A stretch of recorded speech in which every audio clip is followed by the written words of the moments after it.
Theoretical recap. The X-Frame Options HTTP response header is a security mechanism that instructs the browser whether or not a web page can be embedded inside an iframe, frame, embed, or object element. It is a first line of defense against clickjacking attacks, where an attacker overlays an invisible malicious frame on top of a legitimate page to trick users into clicking on hidden elements. The header accepts three values. DINI, the page cannot be framed at all. Semi-origin, the page can only be framed by pages from the same origin, and allow from URI, deprecated and not supported in modern browsers. When this header is absent, the target page is potentially vulnerable to clickjacking. A common mistake is to confuse X-Frame Options with the Content Security Policy Frame Ancestors Directive, which is its modern successor and takes precedence when both are present. Another frequent error is checking only the status code of an HTTP response without actually reading the header's dictionary. Keep in mind that a server may return a 200 OK with no security headers at all. For example, using the requests library, response equals request.get https://example.com, print response.headers.get X-Frame Options, absent. This simple pattern, introduced in your previous lesson on HTTP requests and header analysis, is the foundation of this workshop. Workshop brief. Building directly on the requests library lesson you completed and the report generation skills you developed in the Generate Reports, Text, CSV, and JSON activity, this workshop challenges you to write a practical Python security tool.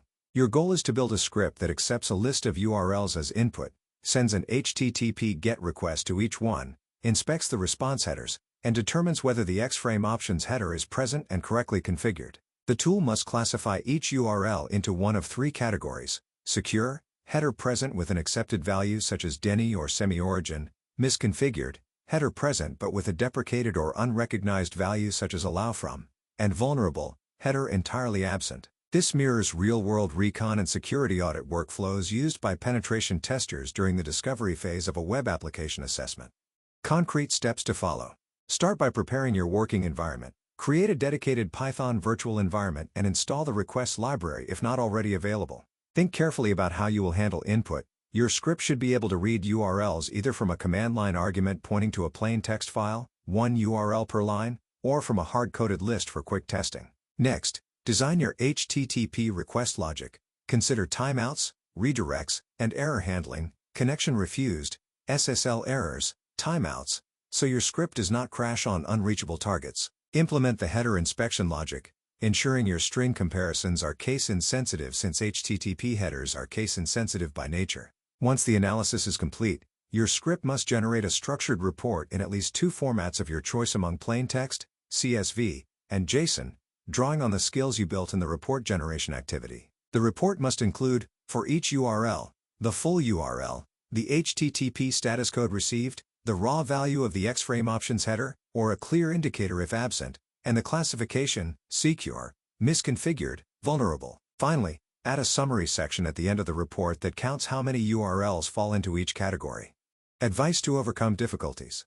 If you encounter SSL certificate verification errors during testing, you may temporarily disable verification using verify equals false in your requests.get call, but make sure you add a comment in your code explaining why and that this should never be done in production. If you need realistic test targets, you can use publicly accessible websites that you are authorized to test, or better yet, spin up a minimal local HTTP server using Python's built-in http.server module, with custom headers to simulate both secure and vulnerable scenarios. Do not forget to handle the edge case where the server returns a redirect chain. Decide explicitly whether you want to inspect headers from the final destination or from each step in the chain and document your choice in a comment. Reread your previous courses on sockets, HTTP headers, and report generation if you feel unsure.